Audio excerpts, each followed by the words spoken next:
Hello and welcome, good morning. Stock watch और market update में आपका स्वागत है। और भारतीय बाजार के लिए काफ़ी सारे ट्रिगर्स जिसका इंतजार भारतीय बाजार को है अब मिल जाएंगे। वैसे तो ग्लोबल फ्रंट पर काफ़ी कुछ हो रहा है और ढेर सारे डेवलपमेंट्स जिसका इम्पैक्ट भी अक्रॉस द ग्लोब मार्केट्स पर देख रहे हैं। लेकिन विदेशी बाजार के डेवलपमेंट्स की अगर बात करें, डोनाल्ड ट्रंप ने ब्राज़ील पर 50% के बड़े टैरिफ अटैक्स किए हैं। ब्राज़ील की भी प्रतिक्रियाएं वहां से आ रही हैं।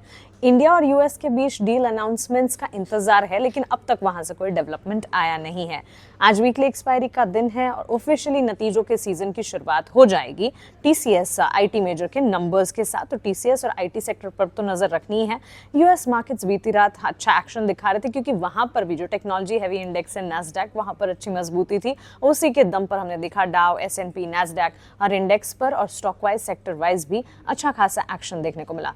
दिस मॉर्निंग एशियाई बाजार जो है सुस्ती दिखा रहे हैं और गिफ्ट निफ्टी भी सुस्त नजर आ रहे हैं। लेकिन भारतीय बाजार के लिए वीकली एक्सपायरी का दिन और साथ ही अर्निंग सीजन की शुरुआत कैसी होगी, इस पर हमें रखनी है नजर।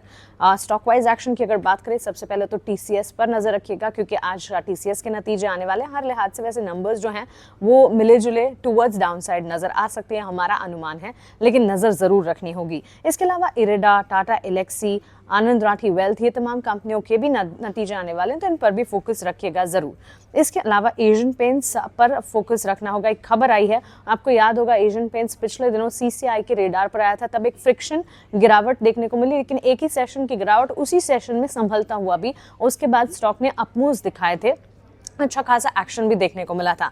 अब एक खबर आई है, एक्सोनोबल इंडिया में 4.4% हिस्सा इन्होंने बेचा है। 3,651 रुपए प्रति शेयर के दाम पर पूरी हिस्सेदारी बेची गई है, तो जिसके चलते एशियन पेंट्स आज के सत्र में फोकस रेडार पर रहेगा। स्टॉक में मूवमेंट आती है, काफी हद तक मोमेंटम दिखता है, एक खबर भी है, तो आज के सत्र में नजर जरूर रखिएगा। और साथ ही पीएफसी और आरईसी ब्रोकरेजेस के रिपोर्ट्स जहां जहां आते हैं इंपैक्ट नजर आता है।